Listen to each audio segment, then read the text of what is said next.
Hey guys and girls, welcome to this week's episode of the No.BS with Birchy podcast. I'm your host Nathan Birch, and this is a show unravelling the truth to the facade of the 21st century. We're now exiting the matrix and waking up to motherfucking reality.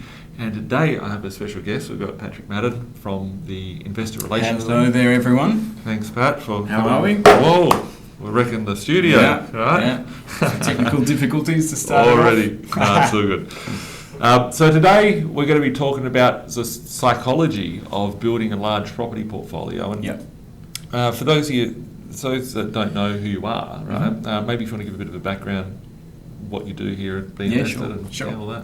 Yeah, so my name's Pat. I've been here for coming up 4 years now and part of the Investor Relations team. So basically what I'm here to help with is everyone's journey through the property purchasing process. So starting with Nath and him throwing out the properties to potential clients, I'll help through the contract period, through the structuring of and the sequencing of different properties in the portfolio to make sure that you can keep moving forward. So I think that the team is very important, and like you've seen people that think they're a write-off that have got like the ability to do. They might be on 70 grand, 60 grand, 50 grand a year income, and they're like, I can't buy a property, and then suddenly you've got them to 8 or 10 properties in their portfolio.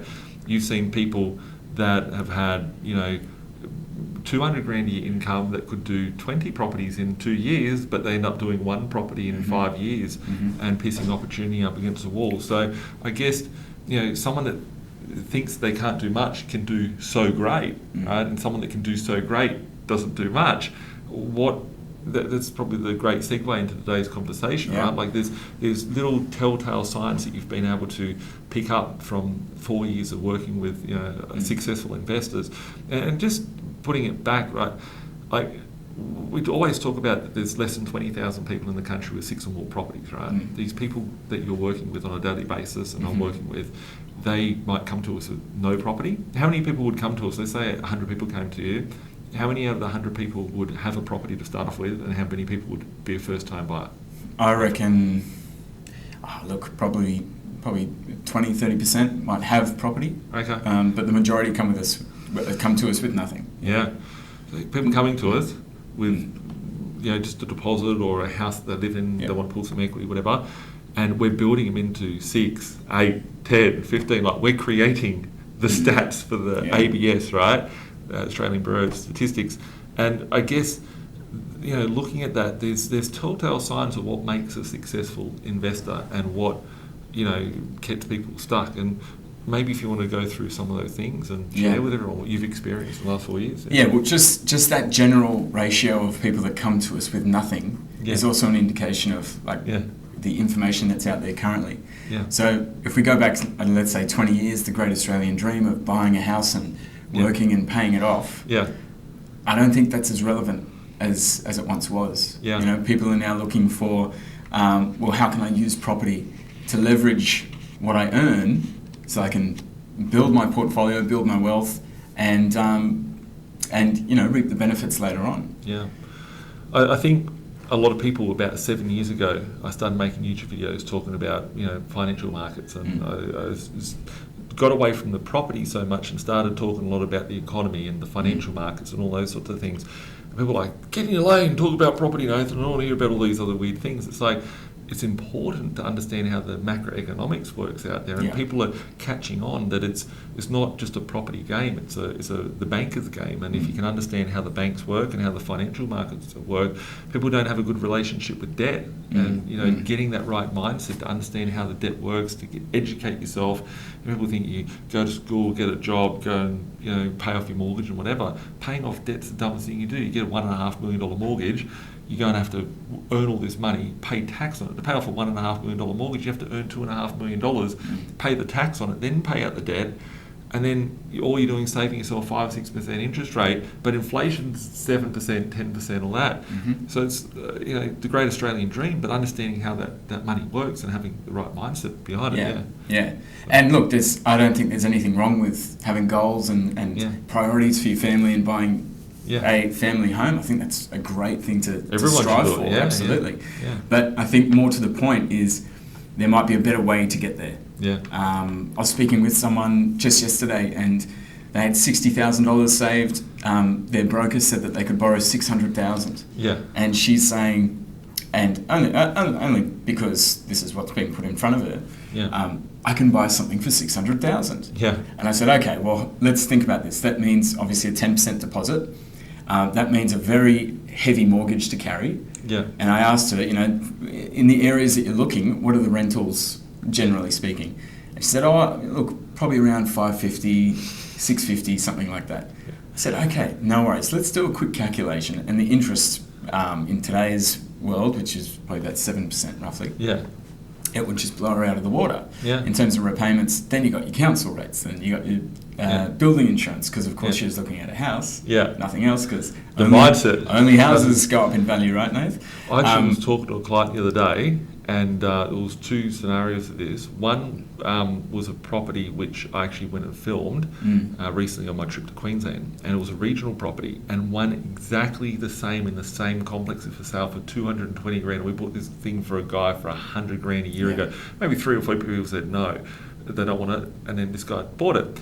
And people say he's lucky for buying it, right? And he laughed. Well, he sent me, oh, yeah, it's such a... I sent him the link and I said, ha, look at this, right? Your property's doubled. And he's like, this is fantastic. It was only maybe a year ago, 8 months. And he goes, yeah, but units don't go up in value, and properties in regional towns go up in value. We just had a laugh about it. And it's like the perception that a house in a blue chip area is all that goes up in value. It's ridiculous. Some of your clients, like there was one that was a 5 times deal in like 24 months. Like it's gone up from like 60 grand to 300 grand. But they don't go up. And well, look, just back to that. Sorry. Back to that example though. I was just explaining. Have you thought about doing it this way? Because you could go and get yourself 3 properties in a year, probably. Yeah. And start with a 20% deposit, giving yourself some headroom for potential equity and refinance. If you're going with 10%, you're minimising your headroom for valuations. There's a few things with that, right? And it's important having the right team around you and the right advice and the right guidance, right? Because if you use a 10% deposit, well, how quickly can you pull the equity out, right? You've got mortgage insurance companies that are over you, you're kind of stuck and you can't move. But the broker will want to be getting the highest commission, right? So the broker says use 20% deposit and you spend 300 grand on a property, they're only getting half the amount of commission because they're only writing a loan for half the amount of size. And, well, even less than that because it'd only be like a 240 grand loan instead of like a 500 grand loan. So it's something that, you need to make sure that everyone around you is on that same page to get you to your goal. Yeah, well, for sure. And I've had many clients who have external brokers who probably have the best of intentions as well, but they start giving them advice. Oh, really? You want to buy a unit in Western Australia? What are you doing? And then, of course, 3 months later, that you want to come back and refinance with that broker, and he says, oh, well, there's not going to be any equity there.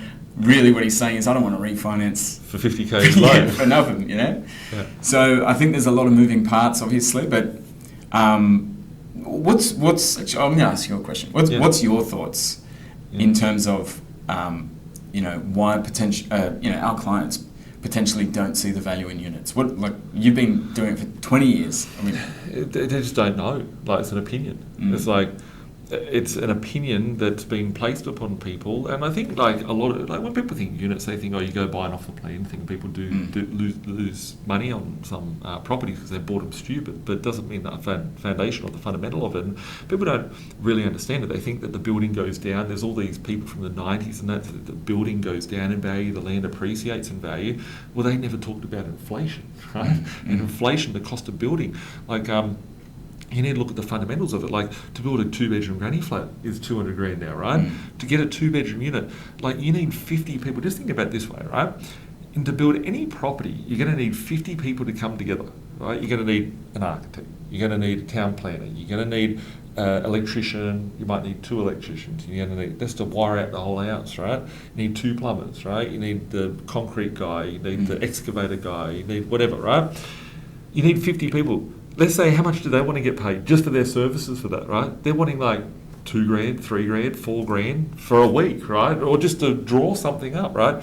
The cost. Then you've got the bricks, you've got the copper pipes in the wall, you've got all these things that are being pushed up with inflation, so people don't realise, but their opinion, and opinions have always said don't pay the bills, right? It's an emotion, an opinion, based on what, right? When was the last time you made money from a property or you didn't make money? Sometimes people have a fear and they go, well, I bought a property and I fucked up, and I bought it for 500, it's worth 400, right? And I've had it for 10 years.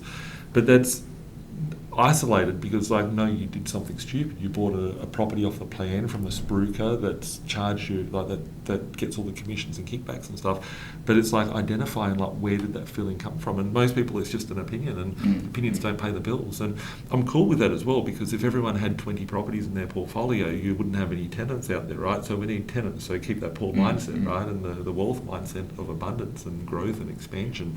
You need to be, I look at everything. If you said to me, hey, there's something over here that returns 200% per annum, I'll be like, okay, well, the risk is minimised based on this. Okay, could it work out?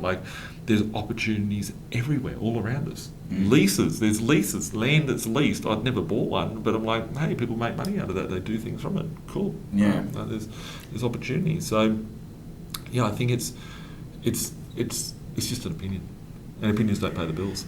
They don't, but they seem to have a lot of influence on decision making, So we were talking about opinion beforehand, right?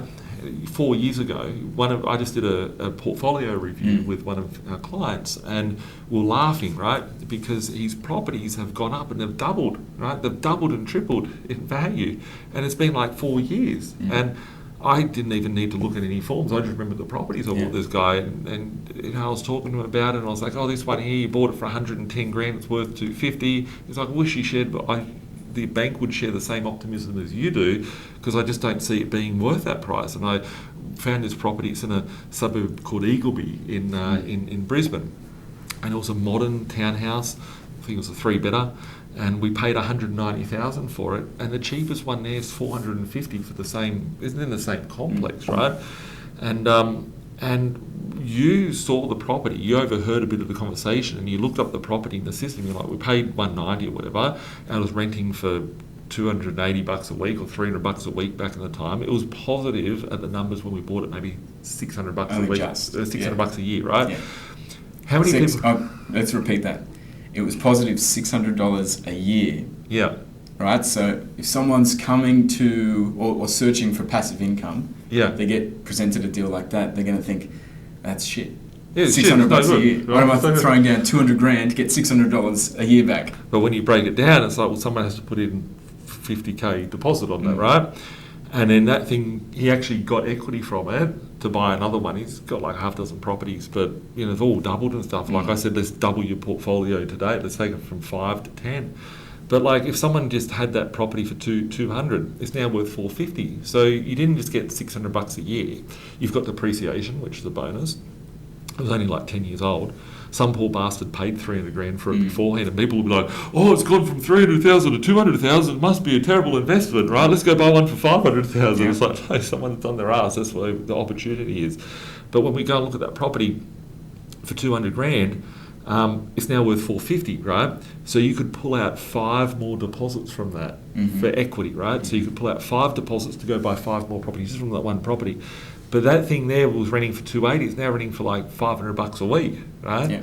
So that thing that was only positive $600 a year is positive 12 grand, 13 grand a year now. Yeah. Right? And but you can't. I suppose also the point. You absolutely cannot buy that again. If you were to buy it at 400 or 450, get yourself a bargain at 400.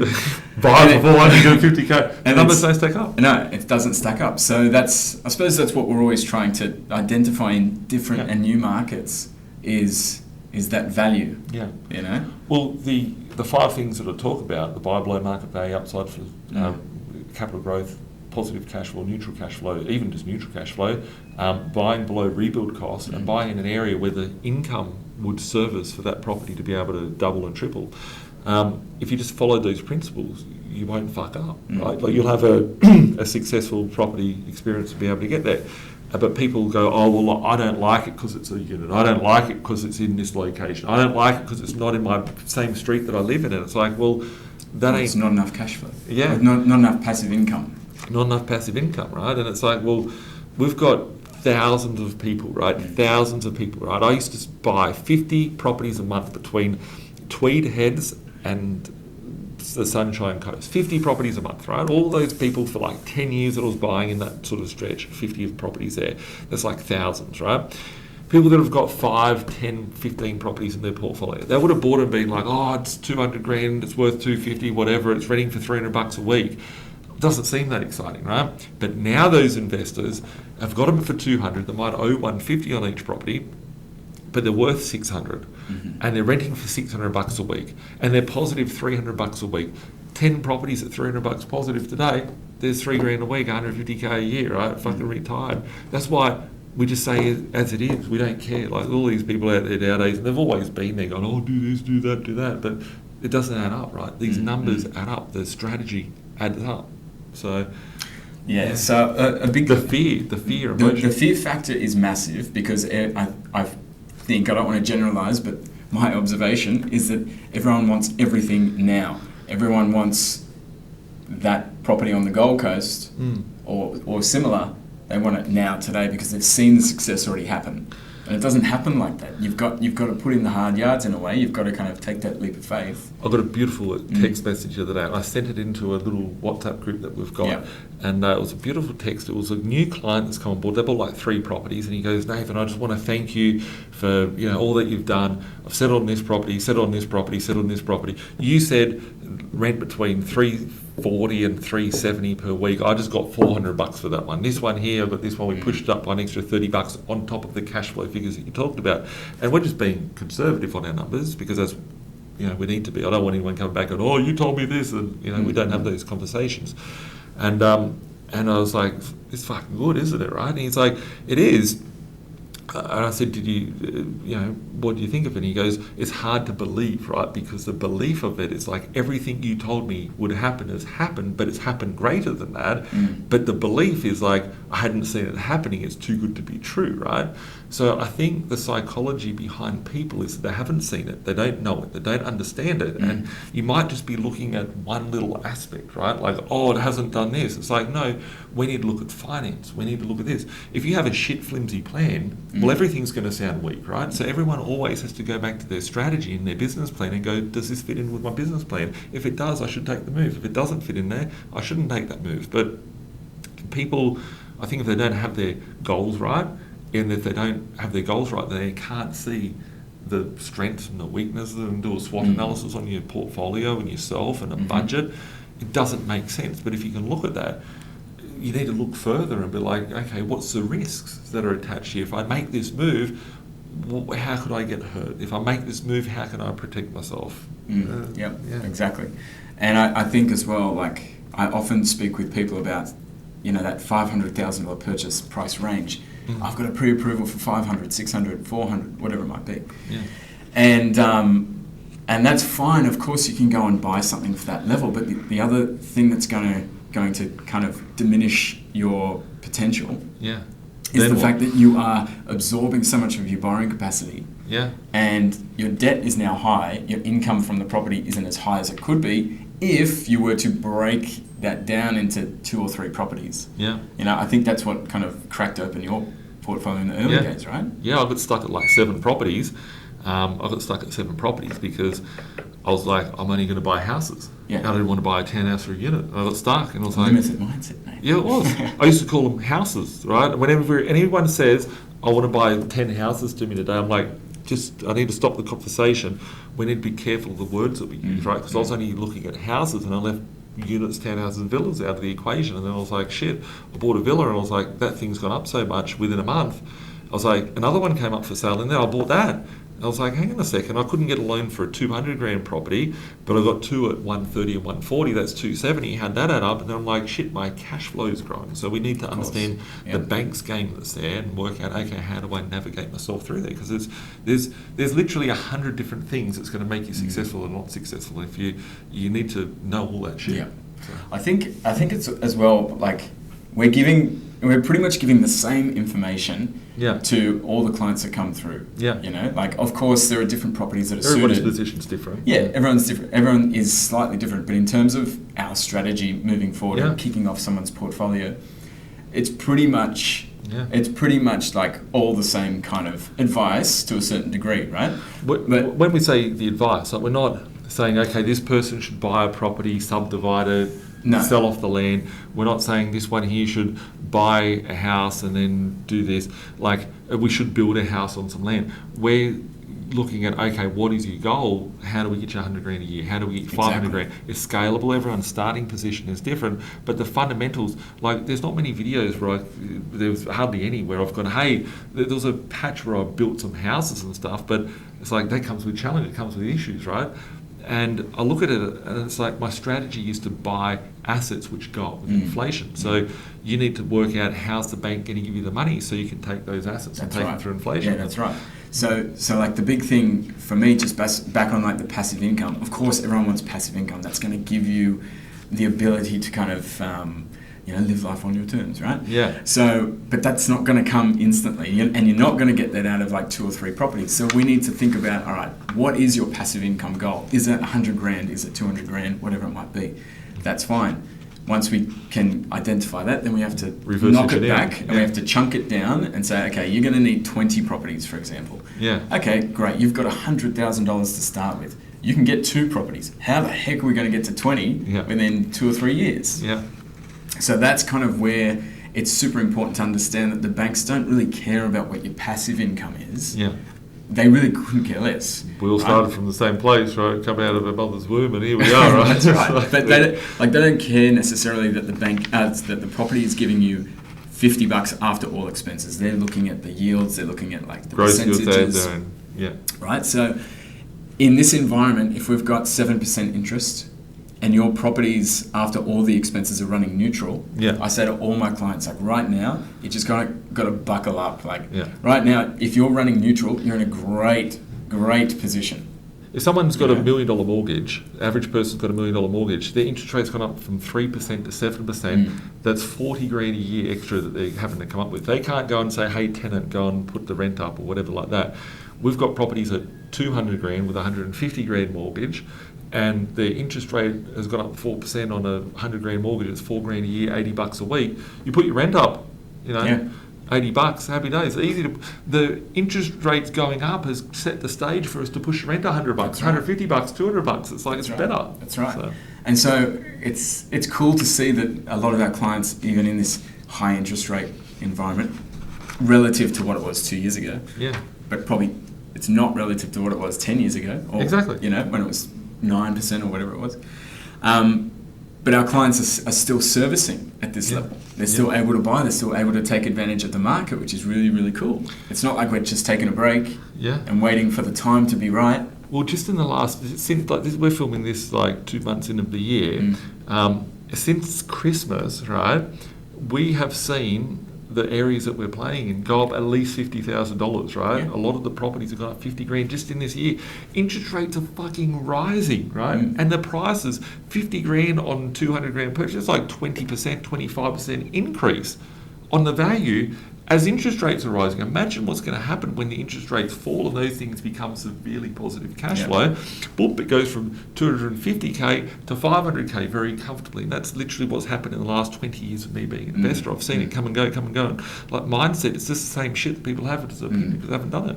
So, do you think as well, like if we're talking, people might come to you and say, look, Nath, I want to retire, I want to earn 150k or whatever. And you say, okay, well, you have the ability to do that, and if you just kind of follow my lead, I'll get you there, and we'll get there safely. But they might stumble on property number 2, for example, and then say, oh, this is all too hard, and they don't do it.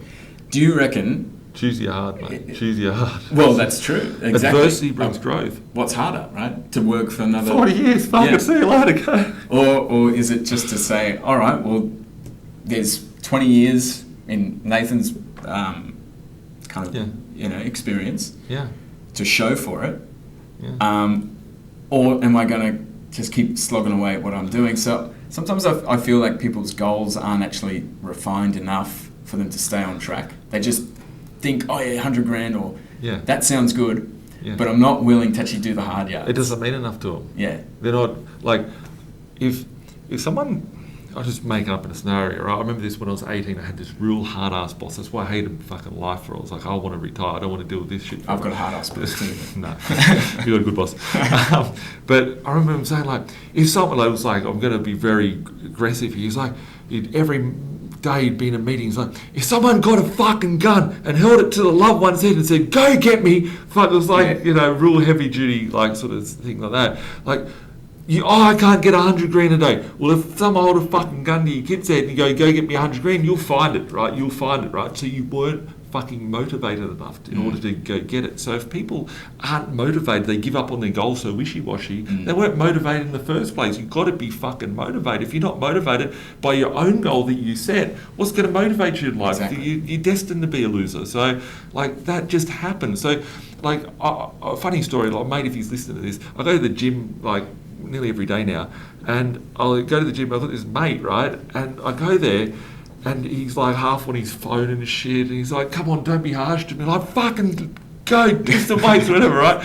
I don't want to be there, right? And like, but it's like, if you want to have growth, you need to face the adversity. You want to have growth in a muscle, you got to tear that muscle until it grows, right?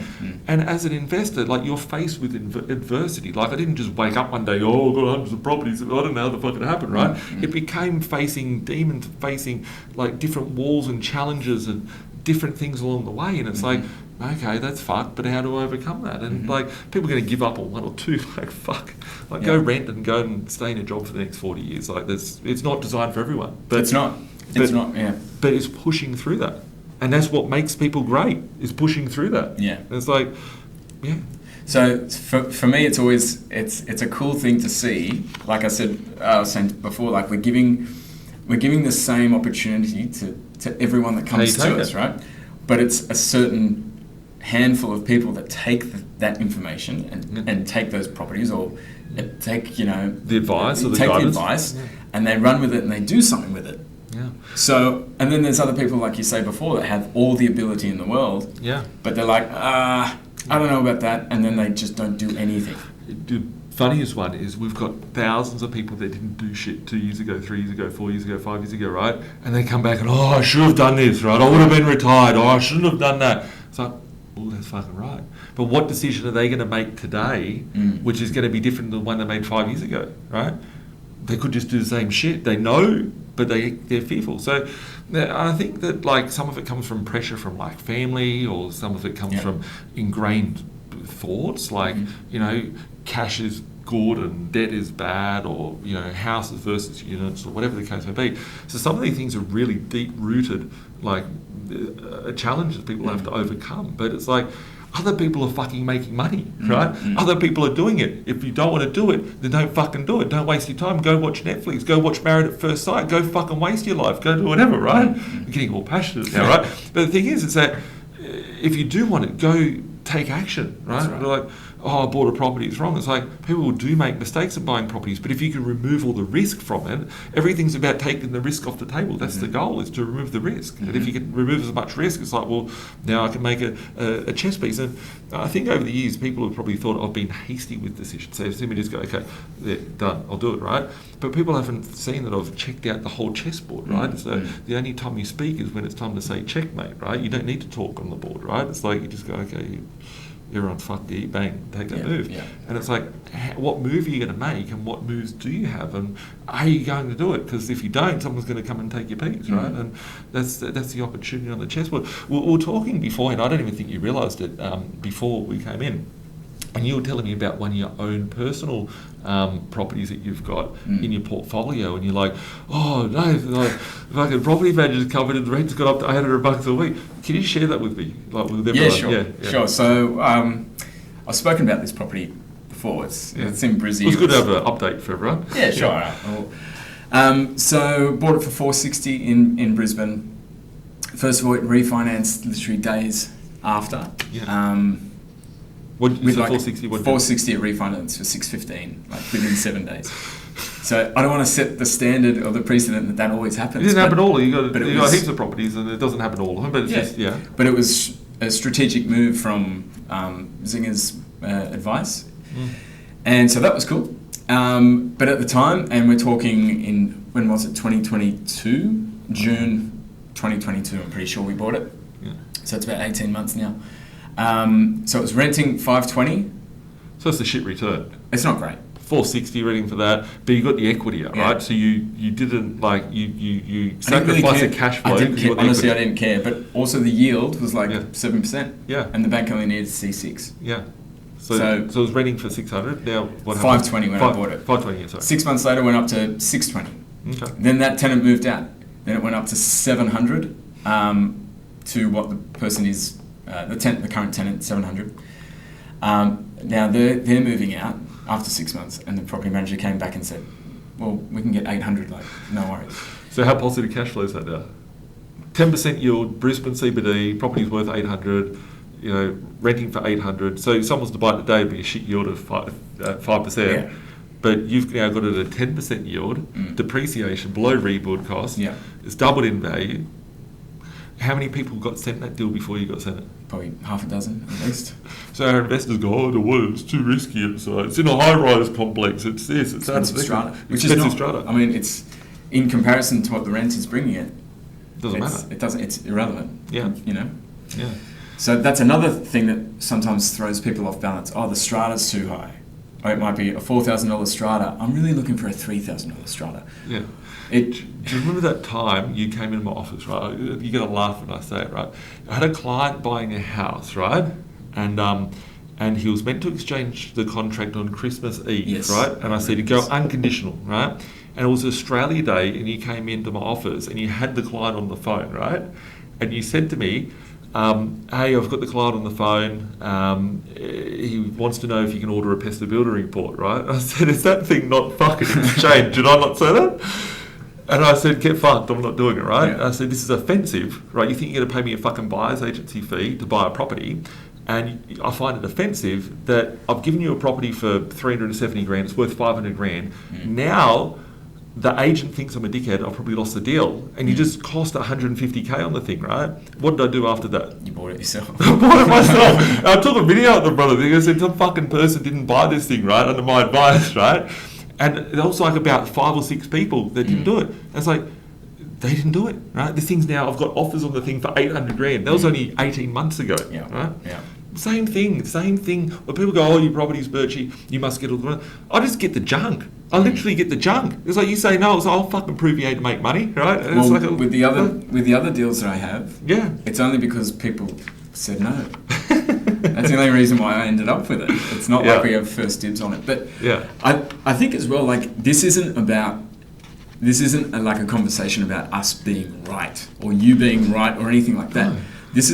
This is more about, like, I suppose our intention to just cut the shit, you know, because I look on social media, I look, whatever, like it gets you, all the different buyers agencies or property investment experts topics, out there, it gets you. And there's a lot of stuff that's shiny and lots of graphs and lots of percentages and lots of stuff that can bamboozle you.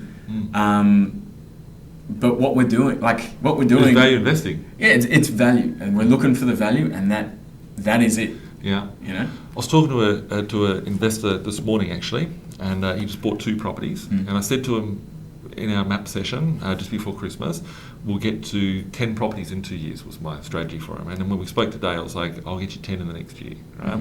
He goes, you told me 10 in 2 years, right? And I was like, yeah, well, look, things are different, right? We've got the equity, we're working with it, right? And I bought him 2 properties. They're in a location, and let's call it a very major city, right? It's a city, and we paid $220,000 for this property. And one of them's fantastic, Val, and this is like the best suburb in this location. And we paid $220,000 for it just before Christmas. And he heard a podcast. He goes, please don't hate me, I heard a podcast, right?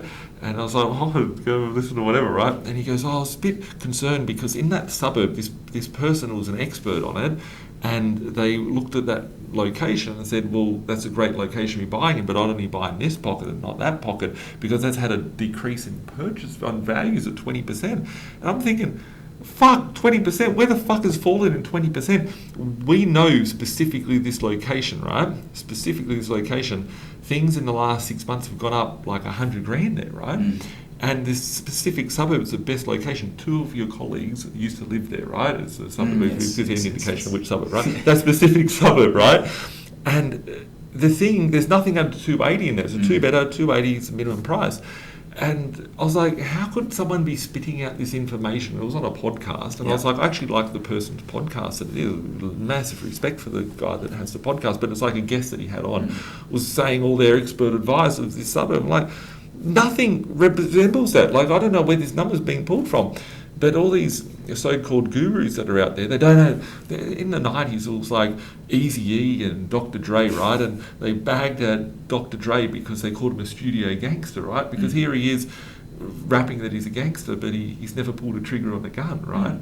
And all these experts out there, they're all these experts, but they're fucking studio gangsters. Don't even own property. They're giving you all this advice. Any of those commentators that are in the news, I look at them all and I'm like, I can't participate in this. So you're all losers. Like, what have you done? You're saying, oh, this is based on this. It doesn't happen. Like, how many times you pick up the news and it's like, this property's going to double. The market's going to... You pick up the news, go on any website.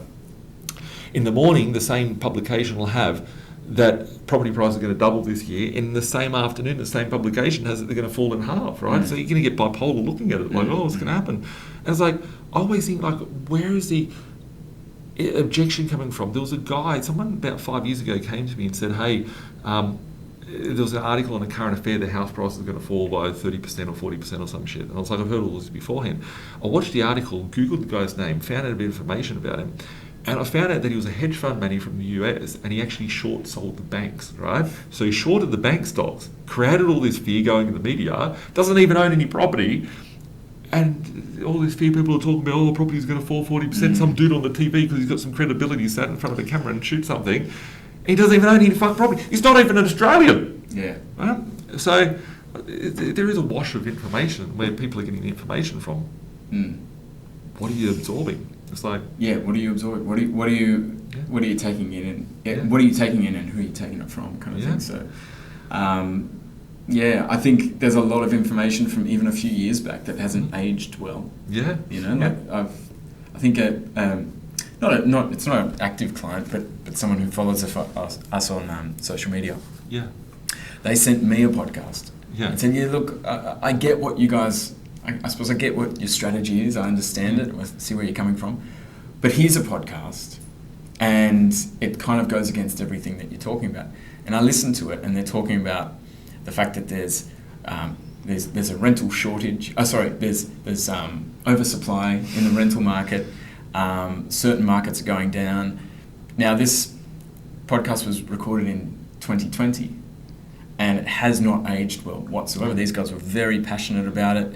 Yeah. You know, there was no knowledge about immigration policies or inflation. Or every building. No one was talking about inflation in 2020.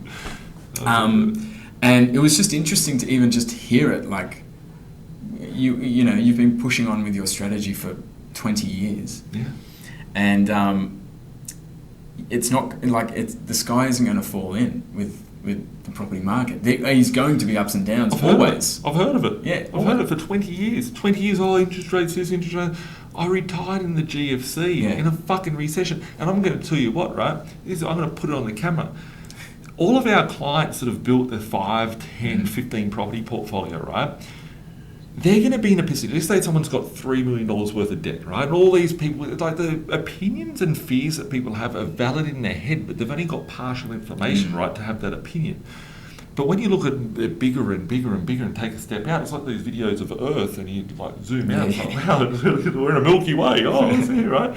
But you look at it. If someone has $3 million worth of debt and they're going, oh, well, my unit is, or whatever the case is, right?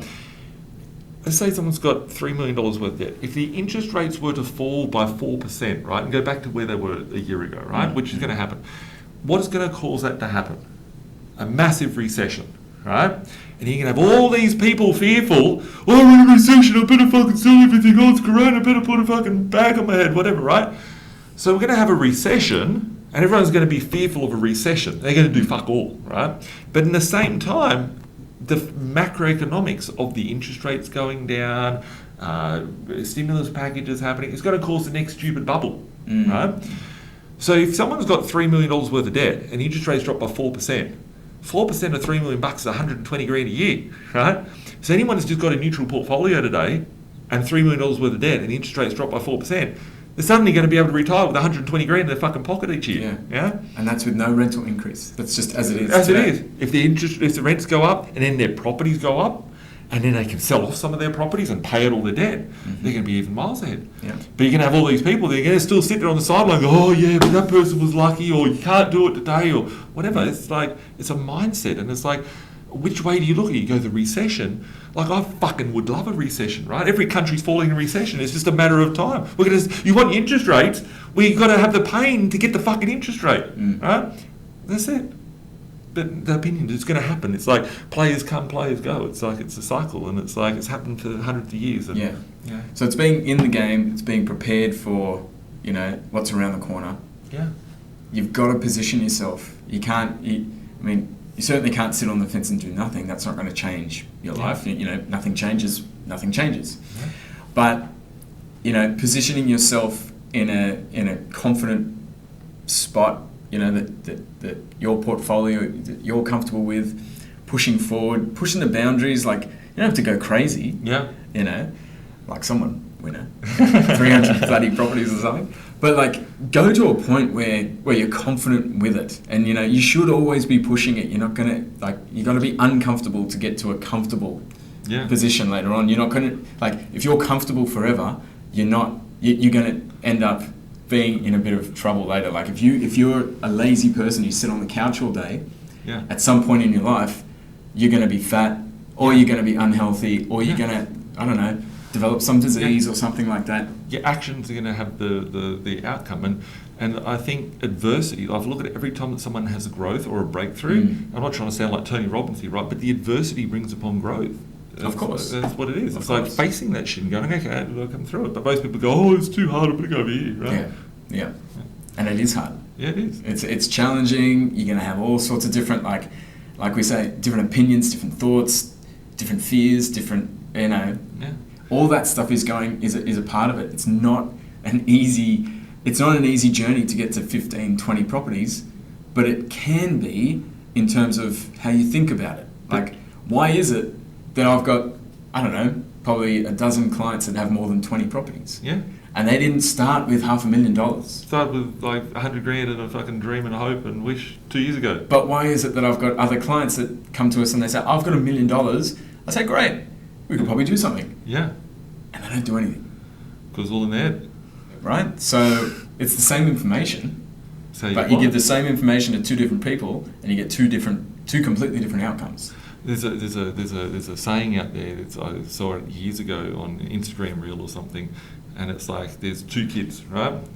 Parents are alcoholics, right? One of the kids is a fucking alcoholic, right? The other one doesn't touch alcohol. And you ask him why are you an alcoholic? Oh, my dad was an alcoholic, right? You ask the other kid, why won't you drop alcohol? Oh, because my dad was an alcoholic, right? I think even if you look like Donald Trump, right? He's never apparently touched drink at all, right? I don't follow the guy but I remember seeing an interview because his brother died. He had a brother, Frank, something like that, and he died in his 40s of alcoholism. And he's like, I ain't gonna fucking touch it. It's the devil's drink. My brother told me never touch alcohol, so I never touched the alcohol. So it's like, but he was an alcoholic, and it's like, what you do with that information is all up to you. And I think, whatever information, like this could apply, we're talking about property, but it could be any part of your life, and I think it's very, very valid. With fitness as well, not to keep going on with analogies, but you're not going to get a six-pack for summer if you do 3 push-ups or 3 sit-ups. You've got to be consistent. You've got to eat well. You've got to go to the gym. You've got to have a strategy. You've got to, have it in your routine. Yeah. You've got to be committed to it. Yeah. And without all of those things, it's hard to get there. Yeah. And it's hard to get there on your own too. Yeah.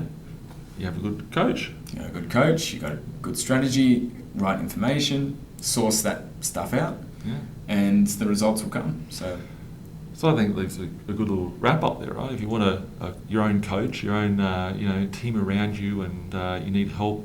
We're not a personal trainer, but we can help you with your finances. We've helped thousands of people being able to build financial freedom on their own terms. If you do need help, then you can reach out to Pat, you reach out to the team, reach out to myself.